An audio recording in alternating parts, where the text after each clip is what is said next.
What is going on, YouTube? It is your boy, Faithful to God. And I am joined by my friend Abu. Say what's up to the audience, Abu. Good afternoon to everyone. I'm calling in from New York City, from Manhattan. That's right. And today we're going to be examining the same racist Hebrew Israelite that we examined last week, our good friend Pacro. A good friend, Pacroseeno, the owner of the Biblical Rumble Room forum on Facebook, as well as the YouTube page by the same name, Biblical Rumble Room. Yeah. Indeed. So let the audience know what we're going to be discussing today. Well, so he raised an interesting topic on the term Ladino. Now, many know the term Ladino as related to Judeo-Spanish. It's sort of like Sephardic Judaism's equivalent of Yiddish. You know, the Ashkenaz have Yiddish, which is Judeo-German, and the Sephardic Jews have Ladino, which is Judeo-Spanish. And not a lot of people know about what Ladino refers to beyond that. And so he brought something up, and we're going to look at it today. If you want, maybe you could show his forum post, and we'll get into it right away. Yeah, let's actually do that right now. Jump right into it. All right, give me a moment. And let me know when you can see the screen. Yeah, I can see it. Let me do something real quick. Let me maximize it. Yeah. Give me a second. At the bottom right, there's the option to maximize. Yes. Okay, give me a second. And perfect. Let's actually start now. Go ahead. Okay, so this was a post that he put up years ago, now more than 5 years ago, but he recently tagged us into it. But the main point here is he says, I'm just going to read this first sentence. He says, Spanish publication El Mundo suggests that the medieval and Renaissance age Ladinos, the original speakers of Ladino, i.e. Hebrew-infused Spanish, and the original writers of Solitreo were, as he puts it, quote-unquote, black. And then he gives the article. If you want, can we show the post? Because he left a comment on it recently. This is a 5-year-old thread we're looking at here, right? Why are we getting into this now? Jump to the next image. So there's some pretty fresh language, so I'm not going to read this, but you can see what it says. But the point is, this was from the 5th anniversary of the post, funny enough. But just a few days ago, he tagged me and he referenced Faithful. And he basically asked us to address this subject, right? And basically his view is that this article is putting a morphological restriction on those who speak Ladino, i.e. Judeo-Spanish, and use Solitreo. And so we're going to get into that. Now, if we could, let's take a look at the article, So here's the article. If it's like he said, it's from a Spanish periodical called El Mundo. And you see the title there, Un Negro en la Esquina de Lienzo. And it's about artistic depictions that have people of African descent, of sub-Saharan African descent, as some might say, in artwork, sort of marginalized in the corners. And it discusses that. But what's interesting here is in bold, and neither Faithful nor I put this in bold, nor did Pacroseeno. It's put in bold by the author of the article, and it makes these references to the different people that are depicted in these works of art. And you'll see there, it's in bold. It says negros, bozales, ladinos, mulatos, prietos, y morenos, right? And so what's highlighted there by us is the word Ladinos. That's what Pacroseeno wanted us to focus on. It's referring to people of African descent in the Americas, who were either slaves or the descendants of slaves, basically Africans in the Americas. And it's referring to them as Ladinos. And he zeroed in on that and said, this means that the speakers of Judeo-Spanish, known as Ladino, must have been African Americans and therefore Sephardic Jews and so forth. This is the whole thing that he's into, to depict Sephardic Jews as necessarily overlapping significantly with the African diaspora. Right. And if I could speak to that to the audience, those who may be unfamiliar with the controversy. So for the past few years now, Pacroseeno and several other proponents of Hebrew Israelism have been trying to invoke the idea that the original Sephardic Jews were really the ancestors of African Americans, and so they've been jumping through hoops to try to find something to corroborate that claim. And so the term Ladino has come up because it's used both for, let's say, Sephardic Jews in particular to the language that they speak, but it's also used for those of the West African diaspora. But as we're going to see later, if you could just briefly Yeah. give So people let a me little talk bit of really a quickly about the semantic range of the word Ladino, right? Just really quickly. The word Ladino is used actually in a lot of different senses, right? So, for example, if you go on the Italian Wikipedia page, we're not going to show it, but maybe I'll put a link in the description afterwards. If you go into the Italian Wikipedia entry for just Ladino, right, it'll send you to a language that's called in Latin, that's called in English, Ladin, right? It's a language that's spoken in the north of Italy. It's a dialect, but in Italian and Spanish, it's called Ladino, and it's a distinct language from Judeo-Spanish. So already we have two languages, Judeo-Spanish, and then the Latin language spoken in northern Italy that are both called Ladino. But Ladino also referred to mainstream standard Spanish, Castilian Spanish. And we're going to touch on that in a moment. And then aside from that, Ladino used to refer to people who speak Spanish. And it was used to there's even a 3-leaf clover that's called Ladino. So because it's from the Latin region in northern Italy. So Ladino actually has a much more diverse semantic range than people realize. And with that, I want to take a look at these terms here. Now, you notice there's 5 terms there. There's actually negros I would treat as covering the first 2, but those latter 3 terms, mulatos, prietos, y morenos, right? I would propose that those are distinctions in skin color and ancestry, right? Like a mulatto might be lighter skin than a prieto, and then the assumption would be that, mulattos are mixed and prietos might be presumed to be not mixed, whatever that means, right? So the latter 3 terms are different categories of skin tone, different categories of ancestry or assumptions about ancestry. Meanwhile, the first 2 terms, bozales and ladinos, are categories of acculturation. Bozal is an ugly term. And let me just say that up front. Bozal means, it's come to mean both in Spanish and Portuguese. And in Portuguese, it's written with a C, with a cedilla, instead of a zeta. But a bozal literally means a muzzle. And it's used figuratively to refer to people who are ignorant. And unfortunately, it's like depicting people as dumb as animals. And I know that's very ugly. But nonetheless, and then the sort of the antonym to that, the opposite of a bozal, was a Ladino. A Ladino was someone, as we're going to see, who could speak Spanish. A bozal is someone who could not speak Spanish, someone who's quote unquote ignorant, someone who's muzzled. And a Ladino is someone who could speak Spanish, who learned Spanish, who underwent what we're going to call Latinization. And we're going to use some Spanish and Portuguese terms related to that in the near future in this discussion. But I've given this analogy in my discussions with Pacroseeno. It's sort of like what we have in Arabic, right? People who are Arabicized, right, or Arabized, they're referred to as Arab, right? If you come to speak Arabic, you take on Arabic as a language, right? You're an Arab. And the opposite of Arab, right, is Ajami, right? Ajami means literally it means someone who's mute. So similar to that, bozal, a non-Spanish speaker, someone who's quote unquote ignorant, someone who's muzzled, because bozal means muzzle, similarly in Arabic, ajam, a mute. But anyway, with that, now that we're making this distinction between bozal and Ladino, let's jump into an early source, if we could. Let's get into the history of this term. So if you could, yes, here we go, beautiful. So I just want to say that this is a work from the very early 1600s. It was published in 1606. It's a massive work by a scholar from the late 1500s and early 1600s named Bernardo Alderete, right? And his book was called Del Origen y Principio de la Lengua Castellana, right? The origin and principle of the Castilian language. And in his discussion on Castilian, right, the standard Spanish, we'll say, I'm going to start where that little highlight is. And Faithful, let me know if you want to chime in at any point.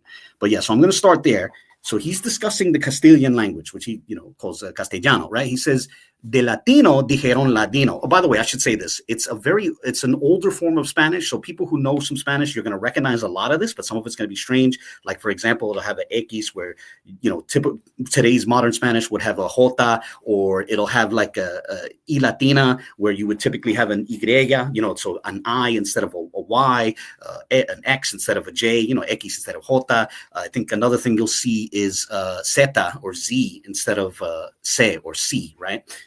But you'll see this as it comes out. But anyway, so starting at that highlighted portion, we're referring to standard Spanish, right? He's talking about the history of Spanish, the history of Castilian, and he says, de Latino dijeron Ladino, right? That Castilian from Latin, they called it Ladino, right? And then he continues, y después por translación al bien hablado llamaron Ladino, right? And afterwards, it says by translation, but I think it means by extension, one who spoke well was called Ladino. So the Spanish language was called Ladino, and those who spoke Spanish well were called Ladino.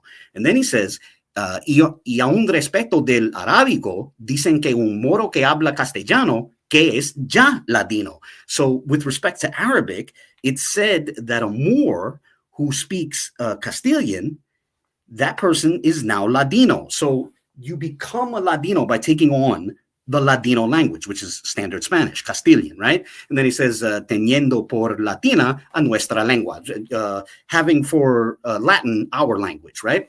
And then he explains why it's called that, right? He says, pero como en Ladino hay corrupción de mudar la T en D, y en romance de romane añadiendo la C, así nuestra lengua es latina, right? So I'm sorry if that's a lot there, but he's saying that there's like this corruption where the T is mutated into a D, the T in Latin, right? Or Latino in Spanish, right?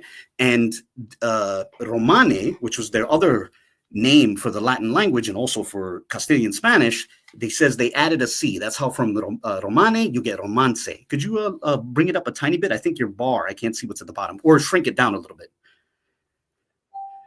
Okay, no, yeah, perfect. But you got to pull back, though, because I can't read the whole line. I'm trying to read that bottom line. There you go. Perfect. Sorry about all that. And he says, I lost my place. Okay, so he says, así, nuestra lengua es latina. He says, and indeed, our language is Latin.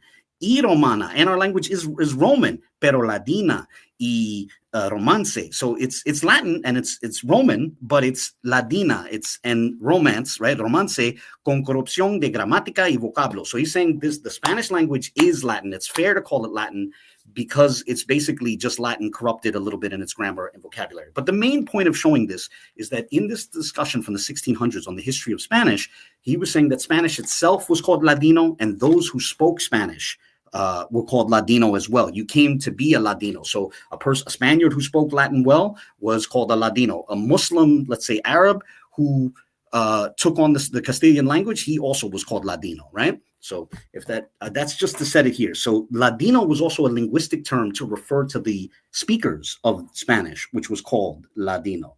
And with that, we're about to get to another source, but I want to use a bit of an analogy. By the way, Faithful, is there anything you want to add to that? I can't hear you. So, okay, I'll just move forward then. Could we go to the analogy?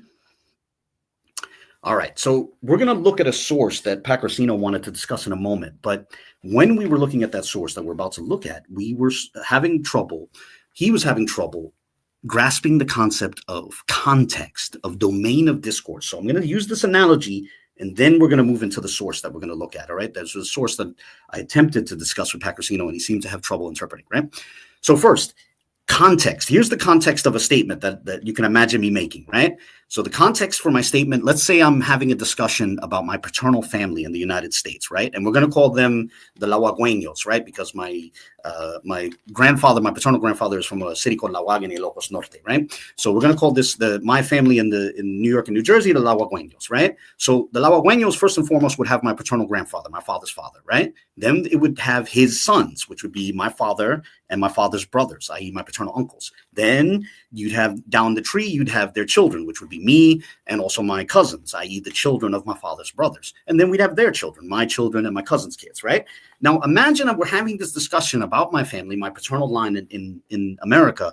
And I said, my cousin Dom was the first person to get a master's degree from an American university, right? Now, that statement would be meant within the limited context of this discussion on my family, on the Lahuagüeños, right? You know, that was just mentioned above, right?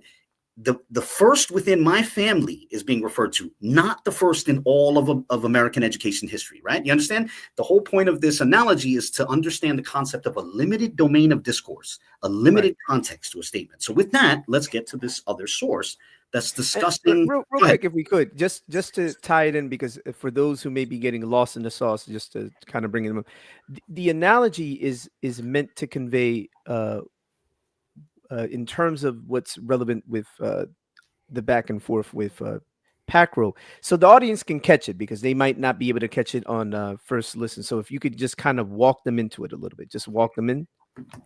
So the main thing that we're trying to convey here is that you see in the blue text, there's this statement, and it's a true statement. I have a cousin nicknamed Dom, and I could say that cousin was the first person to get a master's degree from an American university.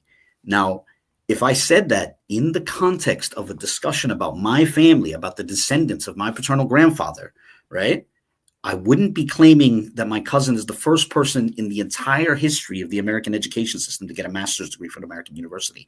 What that statement means in that limited context is that my cousin was the first person to get a master's degree within my family. Right. In this, and if we could tie in with the analogy, so too, just because the term Ladino is used for a group of people, it need not follow that this is the only group of people that have ever been referred to with the relevant term. And that's going to come out as we get to this next source and some other sources. Right. Because here's a source that our friend Pacroseeno was struggling with. So this is a source. It's by William Phillips. It's a book, Slavery from Roman Times to the Early Transatlantic Slave Trade, if I believe is the title, right? And we're going to go through this, right? I'm going to read through this if I can. And I'm going to start at the end of the second line, right? And so it says, in the first stages of the slave trade, the crown had specified that only Ladinos, Christianized Spanish-speaking slaves, should be allowed passage to the Indies. Now, I want to say something. The context is being set right there. I'm sorry, I can't see it. In the first stages of the slave trade and passage to the Indies, right? That's setting the context of this statement, right? And so continuing on, right? So in the first stages of the slave trade, the Spanish crown had specified that only Ladinos should be allowed passage to the Indies. And now it's going to explain why. Specifically to be avoided was the transportation of Muslim Wolofs from Guinea, who might introduce the dreaded religious plurality into Spanish America. So, they're saying they had to deal with the difficulties of a religiously plural society in Spain before the Reconquista, where you have lots of Muslims and lots of Christians living side by side. And, maybe they felt that was too difficult. So the Spaniards who were holding territories in the Americas were trying to have a Christian-only society, even a Catholic-only society, right? And it says the Hieronymites, these are Catholics who connect themselves to St. Jerome, the Hieronymites were calling for the importation of bozales, unacculturated slaves. So remember that term, bozal and Ladino, right? Because the article that Pacroseeno referenced was referencing both. There's bozales and then there's Ladinos, right? So it says here the Hieronymites were calling for the importation of bozales,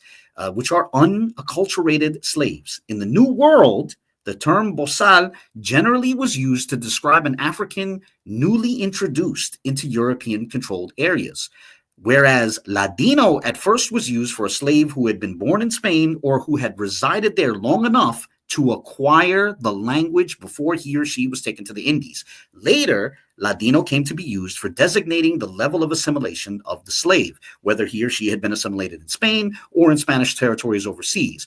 And criollo negro was used to describe an American-born black. As time passed, Ladino and criollo came to be used indiscriminately. It soon became apparent that in some respects, this is a key point here. This is a key point because Pacroseeno believed there was a morphological restriction on the term Ladino. It soon became apparent that in some respects, the colonists preferred bozales to Ladinos. They could be molded more easily into the Spanish pattern.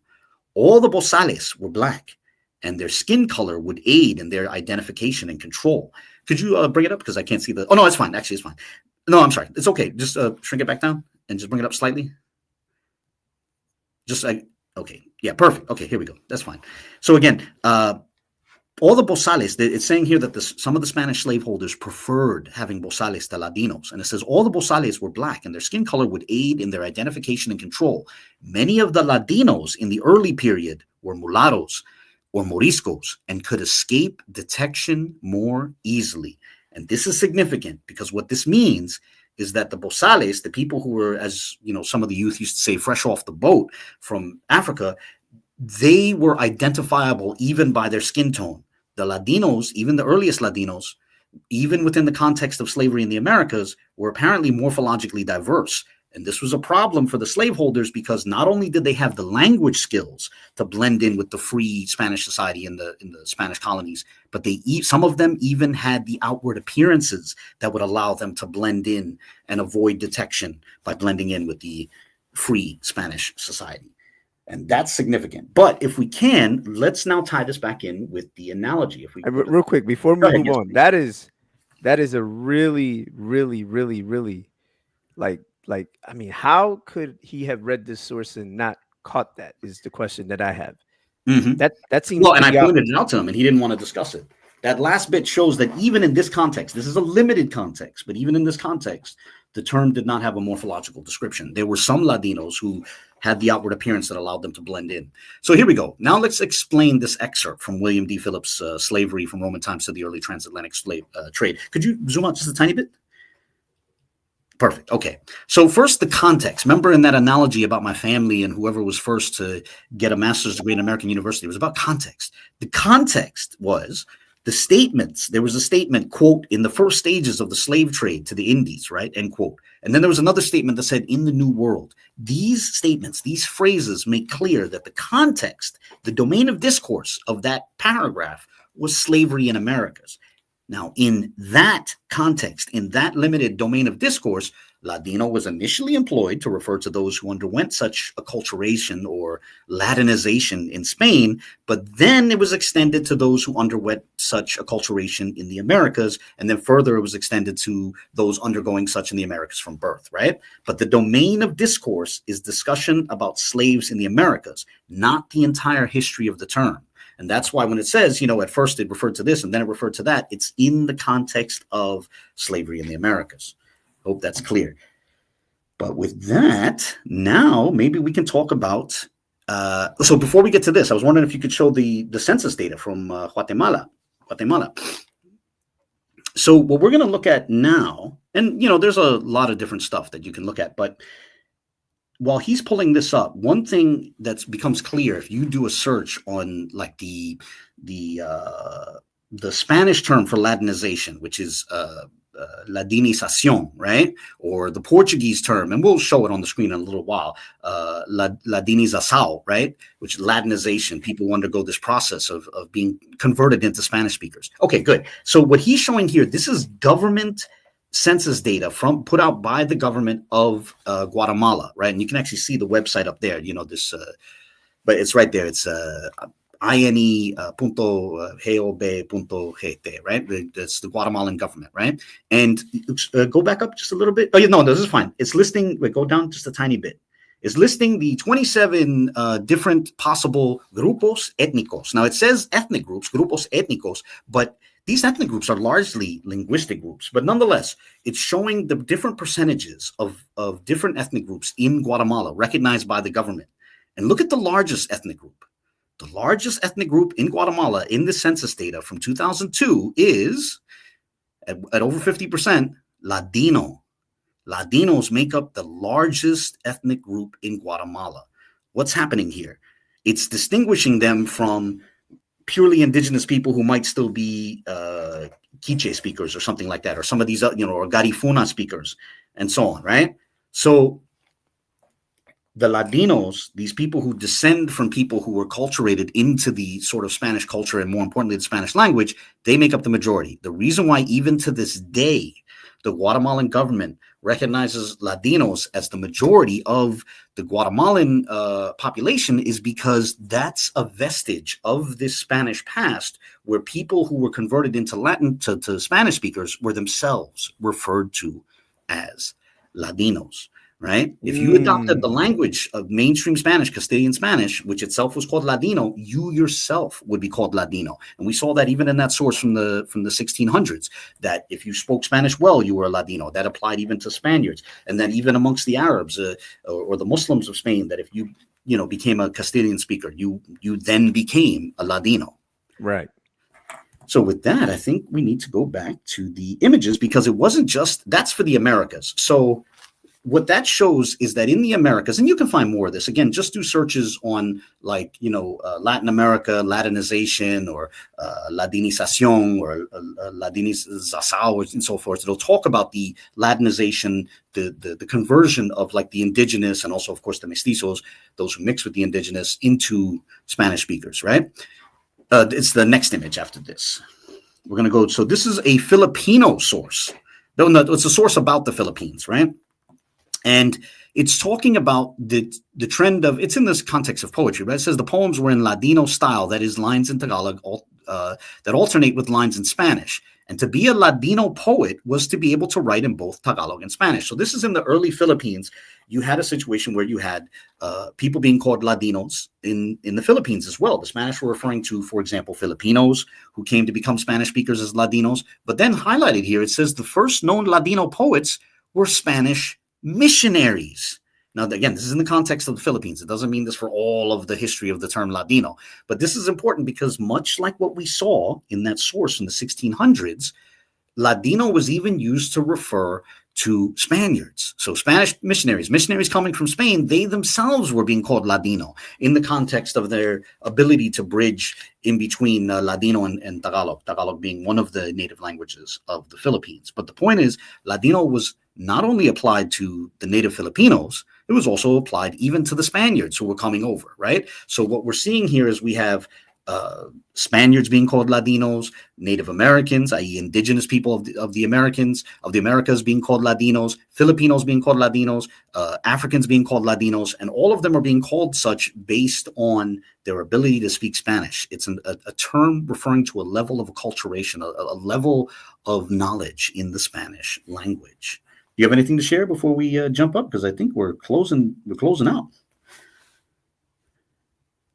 I think one of the big issues that I have with our friend Pacroseeno is his inability to understand how terms are used, like old terms, and in old sources. Like he seems to, if he sees a usage of a word in one source, right, that he thinks is favorable to his position, he treats that as the definition for all other sources, right? Mm-hmm. And I think we've demonstrated that this is an example where trying to invoke these old sources works against him, precisely because the semantic range of the word doesn't allow for such a limited scope as he's trying to present. Mm-hmm. Well, I think initially his excitement about people being called Ladinos was because, as was sort of, he tipped his hand, he thought that Ladino could only refer to Judeo-Spanish. But here's the thing. The reason why the Sephardic Jews referred to their Judeo-Spanish as Ladino is because it derived from mainstream Castilian Spanish, and mainstream Castilian Spanish was itself called Ladino in the Middle Ages, because it had derived from Latin. It was their way of saying Latin. They considered their language Latino, and then eventually became Ladino, right? That's what was covered in that source from the early 17th century, from the early 1600s. Right. Do you want to go to the summary? Yes, absolutely. Let's actually go now. So here's a summary of what was covered here. First, the term Ladino has a diverse semantic range. It was used to refer to Castilian Spanish, as well as Judeo-Spanish, and even to a language spoken in northern Italy called Latin in English, right? So Ladino could refer to a bunch of different things. Now, here's the second point. It was also used to describe people who underwent Latinization, which is in Spanish, it's Ladinización, right? Or Portuguese, Ladinização, right? Latinization, the process of Latinization, but instead of adopting Latin, you're adopting Ladino, quote unquote, you're adopting Spanish, right? Or Portuguese in the case of the Portuguese context, right? So people who underwent Latinization are people who, irrespective of their background, irrespective of their ethnicity or their outward appearance or their quote unquote race, people who became Spanish speakers were referred to as Ladino, right? And it was used in Spain, it was used in the Americas, it was used in the Philippines, and it was used for Spaniards, Africans, indigenous Americans, Filipinos, and others. This is why, for example, even in the 21st century, Guatemalan census data, right, refers to Ladinos. Ladinos will be listed as the largest ethnic group, quote unquote ethnic group in Guatemala. So the main point is, the word Ladino has a diverse semantic range. We didn't even get into the full semantic range. Ladino is even used, like I said at the beginning, to refer to a three-leaf clover from northern Italy. But like I said, it can refer to this Italian language called Latin in English. It's called Ladino in Spanish and Italian. It refers to mainstream Spanish, Judeo-Spanish, and it refers to the speakers. Historically, it was used to refer to different people who spoke mainstream Castilian Spanish. Yeah. I'm sure when our friend Pacroseeno says, "You lying ack!" Yeah, or he'll probably hit us with a bunch of insults, but not really get into the arguments. So say a prayer for our friend, Absolutely.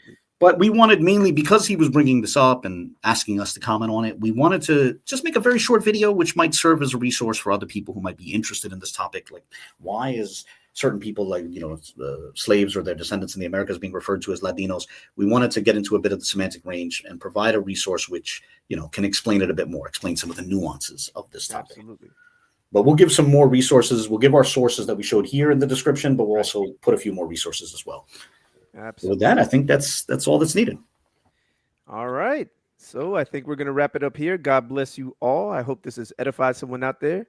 And happy Thanksgiving to everyone if we don't see you before then. That's right. And keep Pacroseeno in prayer. Keep our racist friend in prayer that one day he'll come out of our gentle friend. Yeah, our potentially one day to become Christian friend. So with that being said, God bless you all. Thank you. And until next time, take care.